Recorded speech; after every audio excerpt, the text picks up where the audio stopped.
Okay, the second half to keyframing, we'll take a look at this project again. And this is where we left off. And I'll play through it, and you can see that the bottles seem to come off of the table. And they have that white background. Again, if you choose not to use the white paper, those bottles may appear to be floating off the table and right into the foreground and the center of your attention a little better. But again, that's something you can play around with. Now, what I would like to do is show you an additional way to see your keyframes. Because it's kind of tough as you scroll over this. You can see the values changing over here. It's going from the original point which we placed, and then the values are constantly changing until it reaches the values we set towards the end of our video. And at this point, now the values stay constant. So that last portion here, there is no change because, again, the last keyframe stated that's where it should end.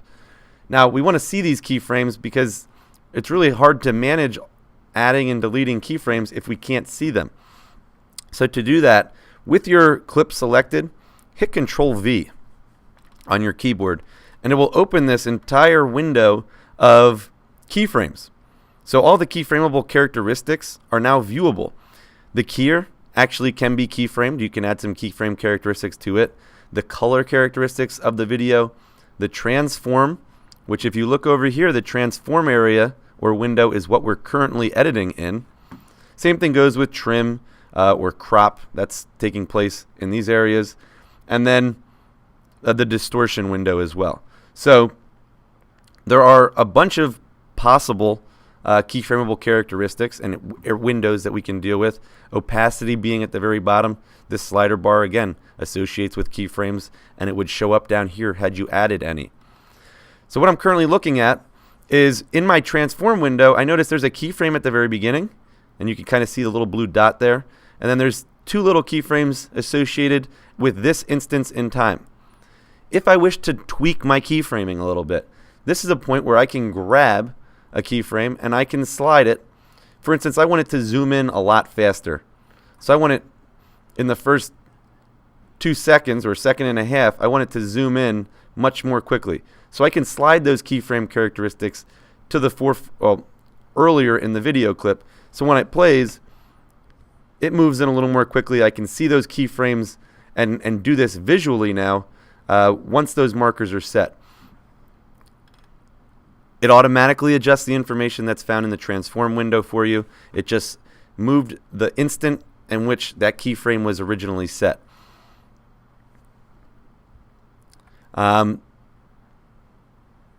don't, at this point, recommend adding keyframes and managing stuff this way. I would rather you select an instance in your video clip with your playhead and then come over and manage the stuff or get started with the transform window. If you wish to retime it or edit it, tweak it a little bit, now this is where I would recommend you slide that point back and forth or place your playhead on top of it. And now if you wish to get rid of that instance, you can now click and delete that keyframe. All right. So what I've done is I'm able to delete that keyframe in that instance and for instance, move it to where I wish to see it or manage it. All right, you can see that I deleted the second keyframe, therefore there is no change.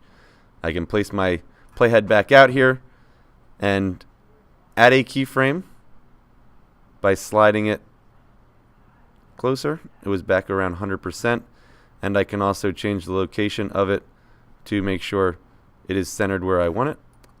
Now I'm changing these numbers by clicking directly on the number and pushing my cursor up and down. It allows you to scroll up and down and have some control in that way. You can also click on the number and type in a value, for instance 50, and it will slide that value accordingly by entering the information into these windows as well. But I'd prefer click on the number and allows you to drag up and down to place your video exactly where you wish to have it. So you don't have to guess at the numbers. All right. So again, I just re-added those keyframes in.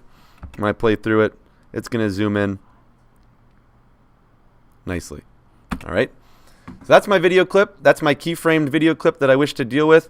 Again, I can Control V to get rid and hide that window.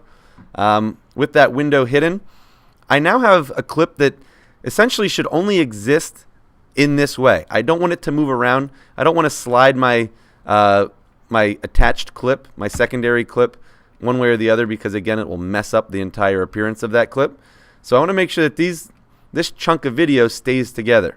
One way to manage it is to select both of these clips, shift clicking, and to make this a compound clip.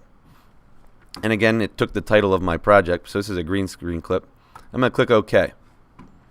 What you'll notice happens in the timeline is that the audio is merged together, the video is merged together, and it now appears as one clip. If there's something you wish to edit, you can also notice in the upper left-hand corner that this is a compound clip, and if you double-click on that compound clip, it opens it back to full size in the viewer, in the project window, so you can now manage it as we have in the past. All right. If you need to go back and edit this, you can do so here. And then if you want to go back to your larger project, you're now seeing the full compound clip, which can now be moved around in your project as you would any video clip. All right. Hope that helps. Good luck with the keyframing.